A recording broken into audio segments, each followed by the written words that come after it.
Acompanhe agora a homilia do Padre Kleber Rodrigues da Silva.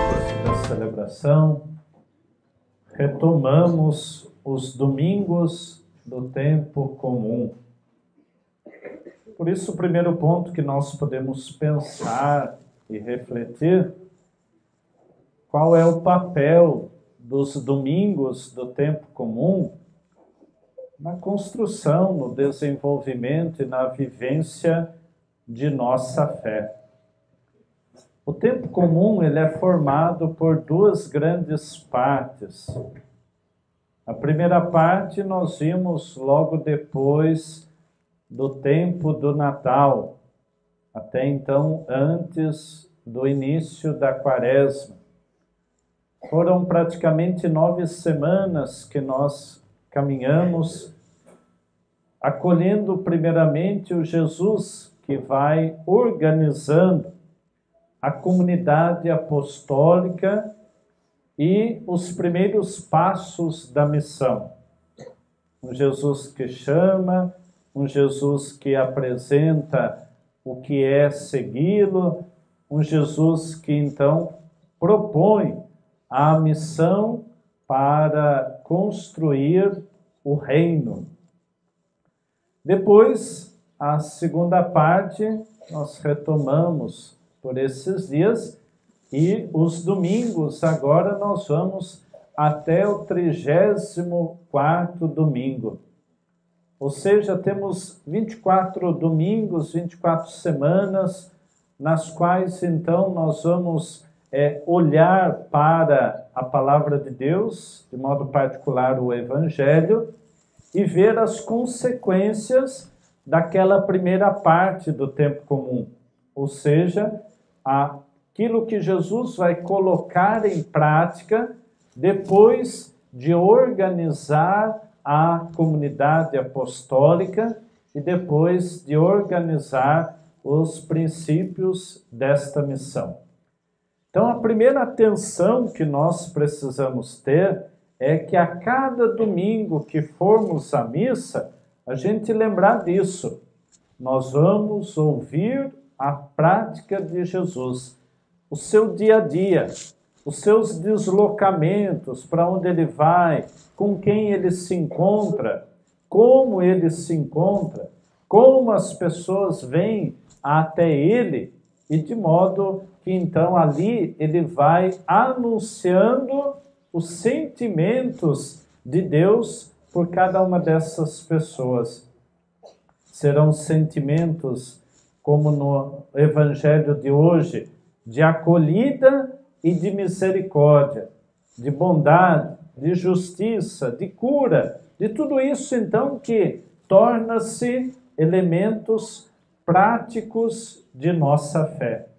Então que esses domingos possam nos ajudar primeiramente a sentir que também hoje, do nosso modo, na nossa realidade, nós estamos nesta mesma missão que Jesus um dia propôs aos apóstolos e propôs àquela multidão que o seguia.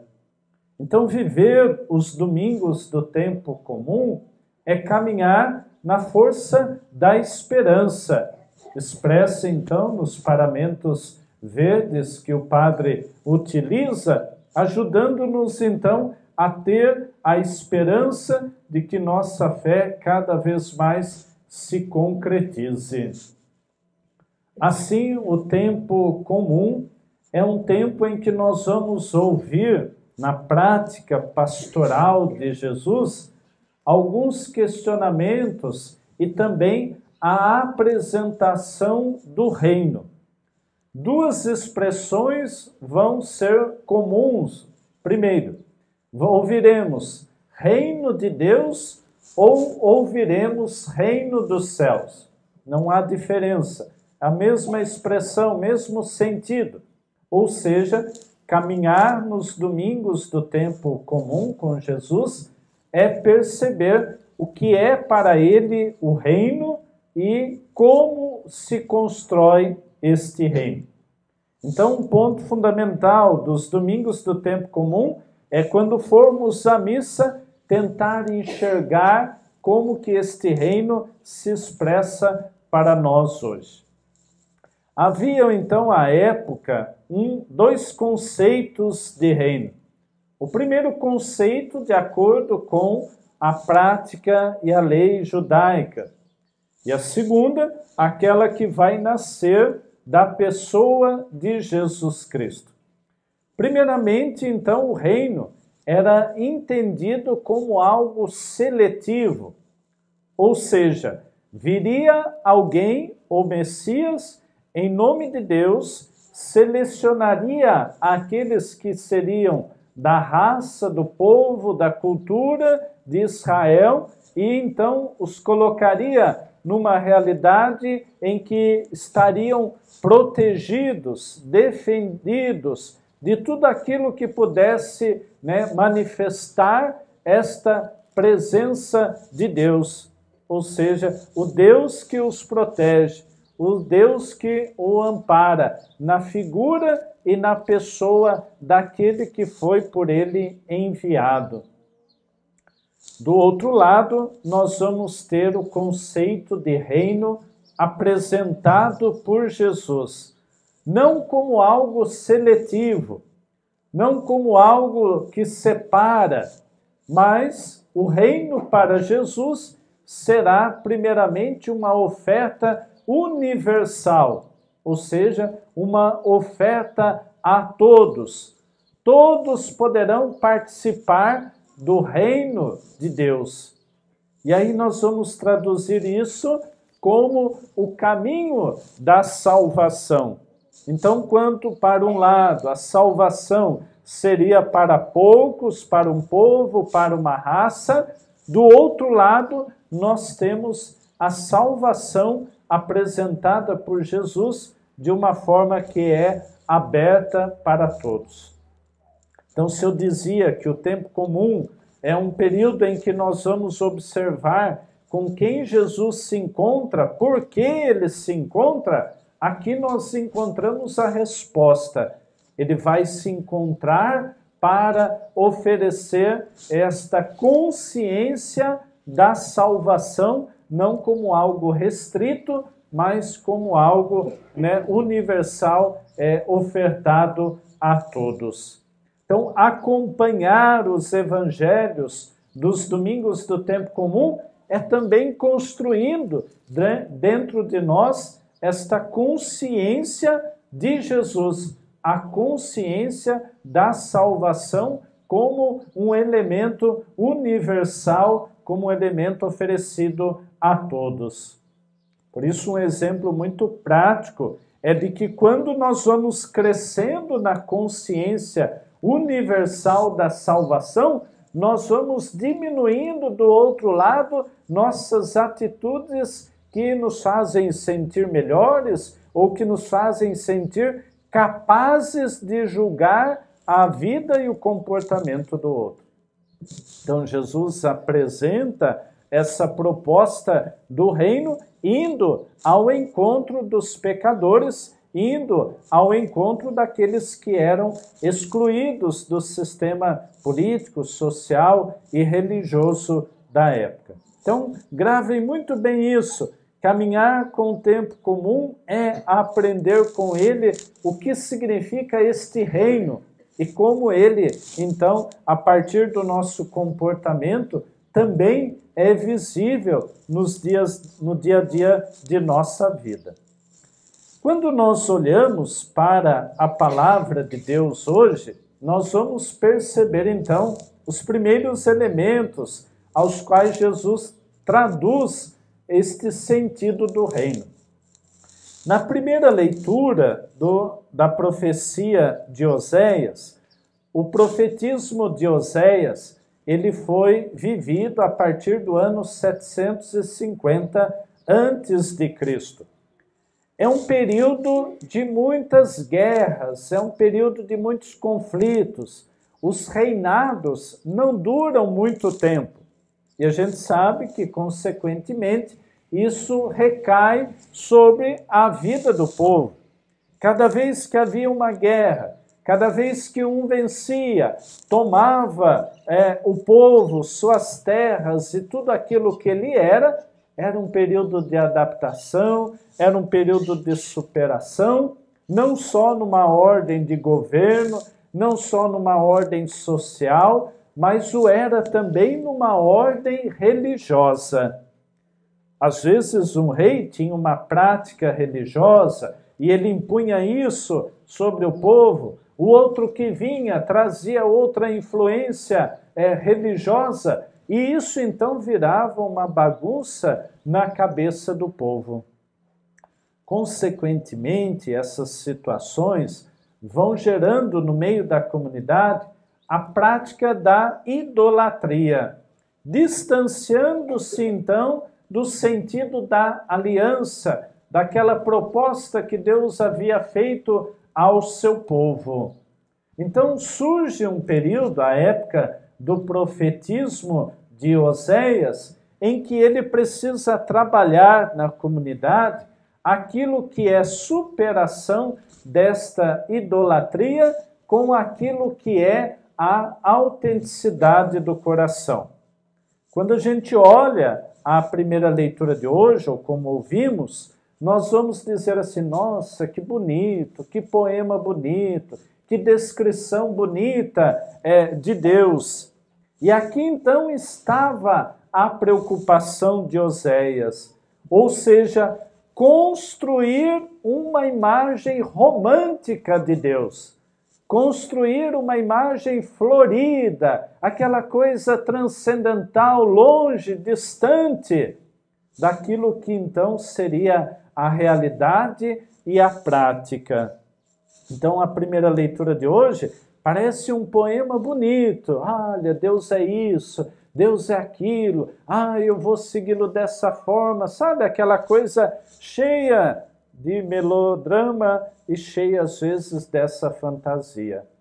Então, a primeira leitura quer dizer assim, olha, qual é a nossa real relação com Deus? Como que ela se dá? Não cheia de flores, cheia de coisas, mas aquilo que às vezes é tão autêntico e aquilo que deve ser simples e que nos aproxima de Deus. Quando a gente vai num evento bonito, a gente fica encantado com aquelas coisas, não é mesmo? Depois a gente volta para casa e vai assim, olha, a conta ficou para o outro. E aquilo, o que é real daquilo, né? O que é bonito daquilo, o que é o dia a dia daquilo.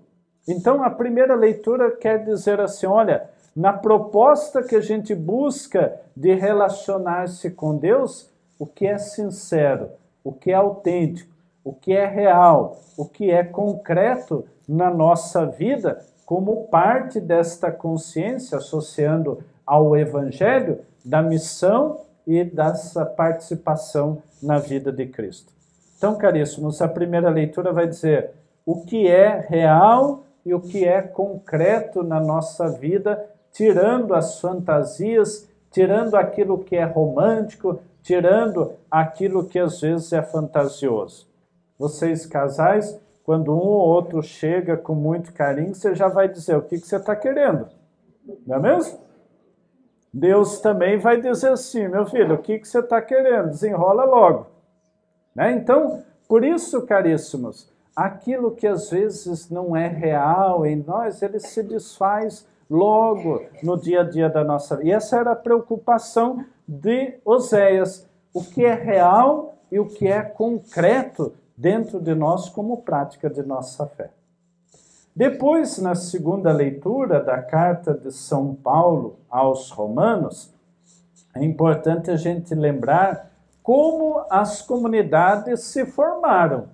As comunidades cristãs se formaram por pessoas que se converteram do paganismo e se converteram do judaísmo.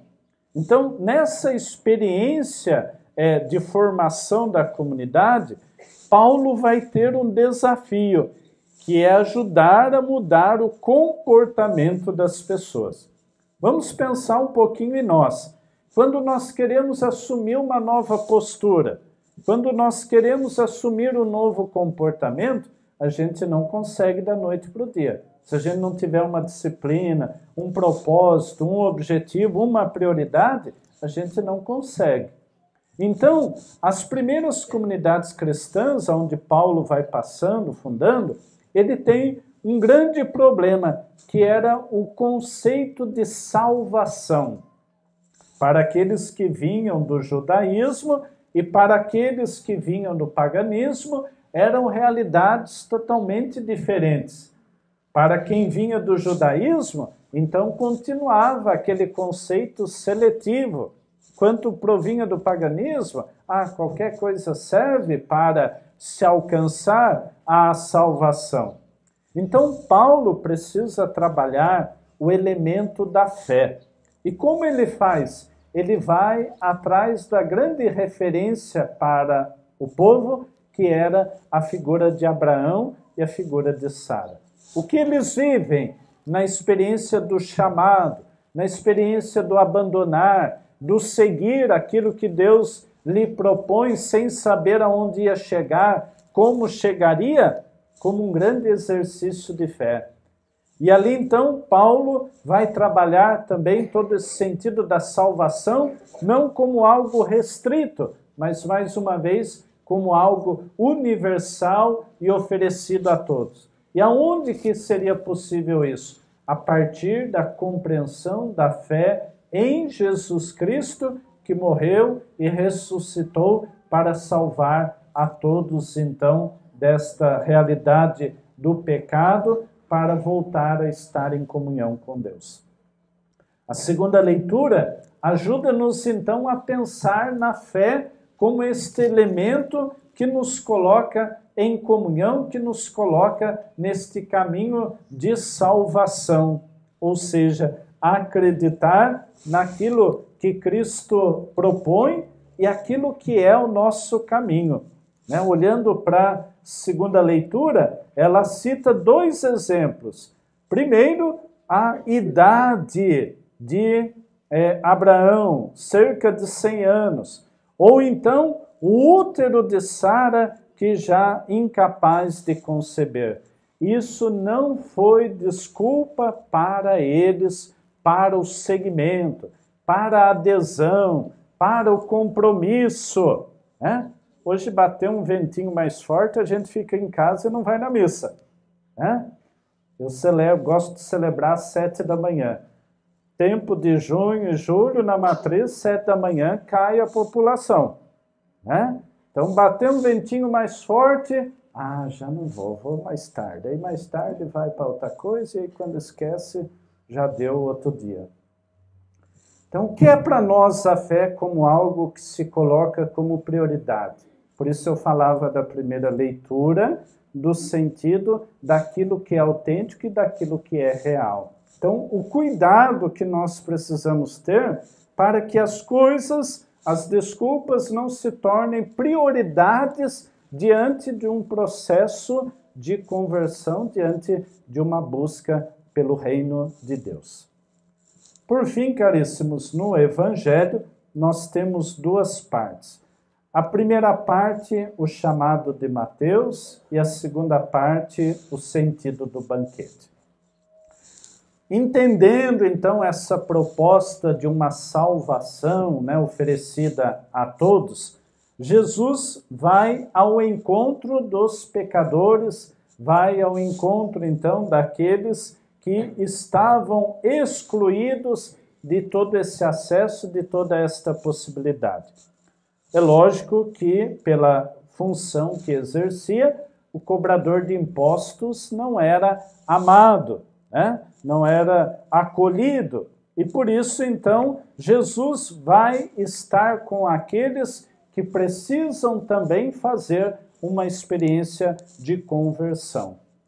O chamado de Mateus, ele implica, primeiramente, todo esse sentido de um segmento.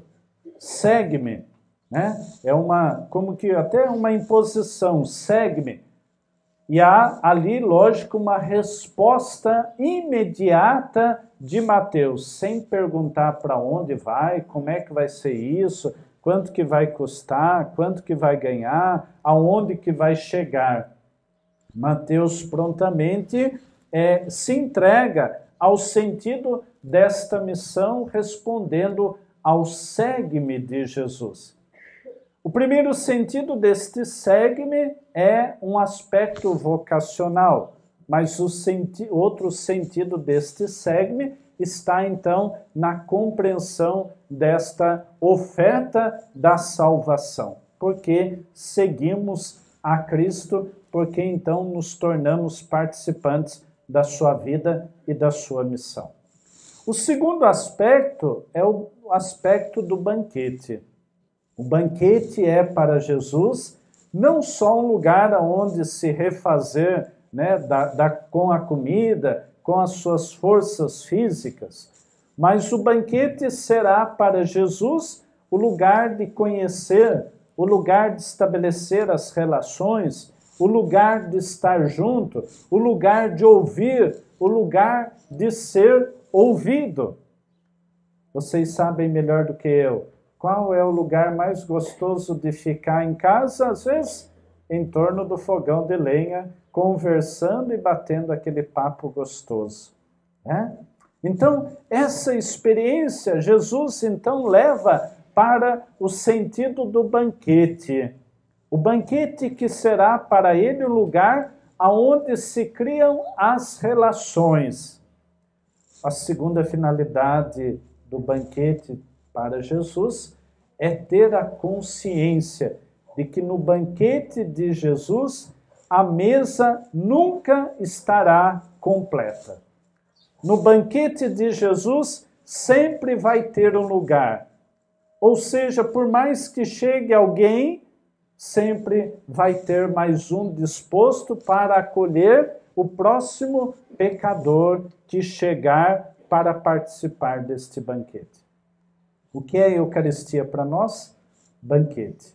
Então, caríssimos, olhar para esse evangelho de hoje é pensar ao que Jesus nos chama. Segue-me. Segue-me para quê? Segue-me para onde? E aí nós vamos então entender que participamos da Eucaristia como um banquete para também aprender a esta dimensão da acolhida e esta dimensão da misericórdia. Então, que a gente saiba que na vida da comunidade sempre uma cadeira precisa e estará vazia para acolher o próximo que chega. Então, a nossa vida torna-se concreta quando nós conseguimos traduzir esses gestos de acolhida e gesto de misericórdia. Então, que essa semana o Espírito Santo nos ajude, acima de tudo, a pensar como nós participamos do reino, como nós construímos o reino com essas duas atitudes básicas. A atitude do acolhimento e a atitude, então, da misericórdia. Isso é perceptível entre nós?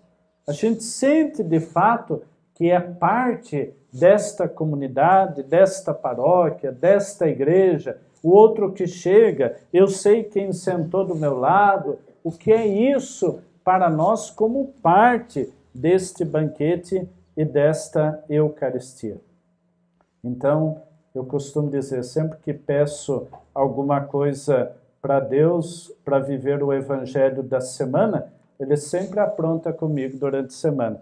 Então, vou dizer para vocês, peçamos a Jesus situações que ao longo dessa semana a gente possa dizer, eu posso exercer aqui a acolhida e posso exercer aqui a misericórdia.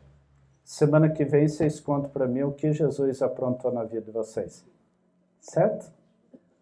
Para a gente perceber, de fato, onde nós somos acolhedores e onde nós somos, acima de tudo, misericordiosos. Aí a gente vai poder dizer, puxa, aqui eu estou enxergando o reino de Deus. E nada é fantasia, nada é romantismo, mas aqui é concreto. E isso às vezes vai doer em nós. Isso às vezes vai exigir muito de nós. acima de tudo, a dimensão da acolhida e a dimensão da misericórdia. Uma boa semana para todo mundo.